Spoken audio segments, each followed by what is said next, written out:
আলু চাষের মরশুমে মাঠে আলু চাষে ব্যস্ত বিধায়ক। চাষের ফাঁকেই আবারও এসআইআর ফর্ম ফিল আপ করে দিচ্ছেন তিনি। বিজেপি বিধায়কের এহেন ভূমিকা এখন চর্চায় ঘাটালে। উল্টো বিধায়ককে কটাক্ষ শাসক শিবিরের। পশ্চিম মেদিনীপুরের ঘাটাল বিধানসভার বিজেপি বিধায়ক শীতল কপাট। ঘাটাল ব্লকের পান্না গ্রামের বাসিন্দা শীতল কপাট কৃষক পরিবারের ছেলে বলেই দাবি করেন ঘাটালের বিজেপি বিধায়ক। তারই একটি চাষের ভিডিওকে ঘিরে ঘাটালে এখন জোর চর্চা শুরু হয়েছে। ভিডিওতে বিজেপি বিধায়ক শীতল কপাটকে দেখা যাচ্ছে মাঠে নিজের জমিতে আলু চাষের কাজে ব্যস্ত। পরনে লুঙ্গি গেঞ্জির সাথে মাথায় গামছা, আরও অন্যান্যদের সাথেই জমিতে আলু চাষের কাজে ঘাটালের বিজেপি বিধায়ক শীতল কপাট। শুধু চাষের কাজেই নয়, মাঠেই কাজের ফাঁকে মাটিতে বসে সাধারণ মানুষের জন্য চলতি এসআইআরের ফর্ম পূরণও করতে দেখা গেছে বিজেপি বিধায়ককে। ঘাটাল মাস্টার প্ল্যান বা শিশু মেলা হোক, ঘাটালের শাসক বিরোধী একাধিক অভিযোগে সরাসরি সাংসদ দেব হোক বা শাসক দল তৃণমূলের স্থানীয়দের নেতৃত্বের বিরুদ্ধে বিভিন্ন সময় সরব হয়ে বরাবরই শিরোনামে থেকেছে ঘাটালের এই বিজেপি বিধায়ক। এবার তাকে অন্য ভূমিকায় দেখে জোর চর্চা শুরু করেছে ঘাটালে। বিজেপি বিধায়কের এহেন ভূমিকা পেয়ে ঘাটালের তৃণমূল নেতারা ভোটের আগে নাটক বলে কটাক্ষ ছুড়ে দিয়েছেন।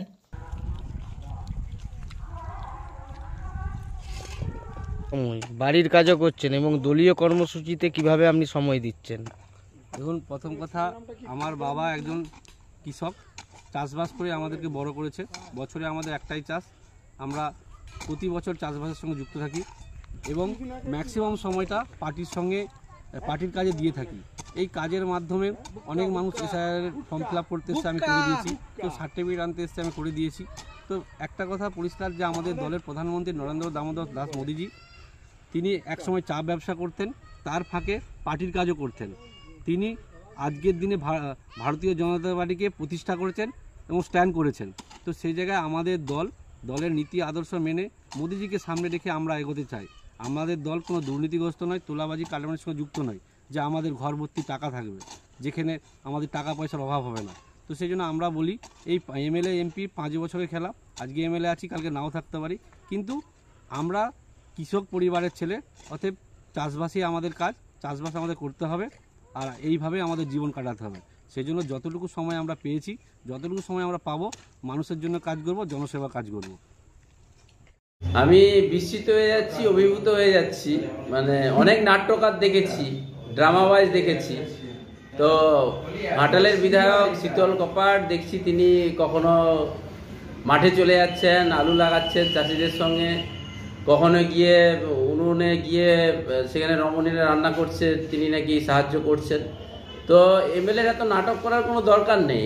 আপনার কাউন্টডাউন শুরু হয়ে গেছে, এই তো নভেম্বর, গুনে দেখুন 4-5 মাস আর থাকছেন। ঘাটালের মানুষ ইউনাইটেডলি তারা কিন্তু সিদ্ধান্ত গ্রহণ করে দিয়েছে যে ঘাটালের উন্নয়নে শীতল কপাটের কোনো ভূমিকা নেই। মমতা বন্দ্যোপাধ্যায়, অভিষেক বন্দ্যোপাধ্যায়, রাজ্য সরকার যেভাবে কাজ করছে ঘাটালে, মাস্টার প্ল্যান সহ রাস্তাঘাট, পানীয় জল, বিদ্যুৎ, বন্যা, এভরিওয়্যার কাজ করে করে ঘাটালের লক্ষ লক্ষ মানুষের অন্তরস্থলে পৌঁছে গেছে। তো নির্বাচনের দিনটা হোক, মানুষ ভোটাধিকারের মধ্য দিয়ে, গণতন্ত্রের মধ্য দিয়ে প্রমাণ দিয়ে দিবে যে শীতল কপাটের এই নাট্যকার, এই নাটক, এই নাট্য রঙ্গমঞ্চের যে অভিনয়, সে অভিনয়ে ঘাটালের মানুষ আর ভুলবে না। এই মিথ্যাচার, মাস্টার প্ল্যানকে নিয়ে যেভাবে সেন্ট্রাল গভর্নমেন্টের কোনো কাজ করছে না, অভিনন্দন যাত্রা, মমতা বন্দ্যোপাধ্যায় সেখানে এত টাকা বরাদ্দ করে 500 কোটি টাকার কাজ শুরু হয়ে গেছে, দেখেছেন, ড্রেজিং হবে, সুইলিশ গেট হয়েছে, সমস্ত দিক দিয়ে উন্নয়ন, রাস্তাঘাট, এভরিথিং হচ্ছে। তো আমি আশা করি ঘাটালের মানুষ সঠিক সময়ে যোগ্য জবাব দিয়ে শীতল কপাটকে বুঝিয়ে দিবে যে নাটক এবং জীবন এবং বাস্তবতা কত ফারাক তার মধ্যে। নমস্কার।